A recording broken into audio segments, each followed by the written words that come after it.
പത്തനംതിട്ട സീരിയലിന്റെ നാളത്തെ പ്രൊമോ വിശേഷങ്ങളിലേക്ക് എല്ലാവർക്കും സ്വാഗതം.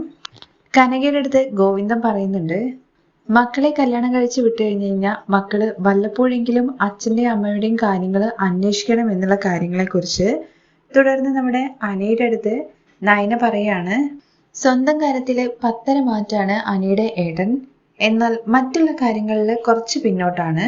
കല്യാണം കഴിഞ്ഞിട്ട് ചേച്ചിയും കൊണ്ടിട്ട് ഇതുവരെ ആദർശേട്ടൻ ഒരു സിനിമയ്ക്ക് പോലും പോയിട്ടില്ലല്ലോ എന്ന് അനി ചോദിക്കുന്നുണ്ട് കേട്ടോ. ഇത് കേട്ട നയനയാണെങ്കിൽ, അതെ, വടക്ക് നോക്കി യന്ത്രത്തിലെ തളത്തിൽ ദിനേശിനെ പോലെയാണ് നിന്റെ ഏട്ടൻ, പക്ഷേ എന്നെ സംശയമൊന്നുമില്ല കേട്ടോ. എന്നാലും ഭാര്യയുടെ ആഗ്രഹം എന്താണെന്നുള്ള കാര്യം ഇതുവരെ ഭർത്താവിന് പിടികിട്ടിയിട്ടില്ല എന്ന് പറയുന്നുണ്ട്. അത് കഴിഞ്ഞിട്ട് ആദർശ് ഒരുങ്ങിക്കൊണ്ടിരിക്കുന്ന അങ്ങോട്ടേക്ക് നയന ചെല്ലുന്നുണ്ട്. എന്നിട്ട് ആദർശേട്ടൻ എങ്ങോട്ടാ പോകുന്നതെന്ന് ചോദിക്കുമ്പോൾ, നമുക്ക് ഒരുമിച്ച് ഒരു സിനിമയ്ക്ക് പോയാലോ എന്ന് ആദർശ് തിരിച്ച് നയനയുടെ അടുത്ത് ചോദിക്കാൻ കേട്ടോ. ഇത് കേൾക്കുന്ന സമയത്ത് ശരിക്കും നയന ഞെട്ടുന്നുണ്ട്. നയന എന്താണോ ആഗ്രഹിച്ചത് അത് സ്വന്തം ഭർത്താവിന്റെ വായിൽ നിന്ന് വന്ന സന്തോഷത്തിലാണ് കേട്ടോ നയന. അങ്ങനെ ആദർശും നയനയും കൂടി ഒരു സിനിമയ്ക്ക് പോകുന്നതായിട്ടുള്ള രംഗങ്ങളൊക്കെയാണ് നാളത്തെ വിശേഷങ്ങളിൽ നമ്മൾ കാണാൻ വേണ്ടി പോകുന്നത്. മറ്റൊരു വിശേഷമായിട്ട് നമുക്ക് വീണ്ടും കാണാം. എല്ലാവർക്കും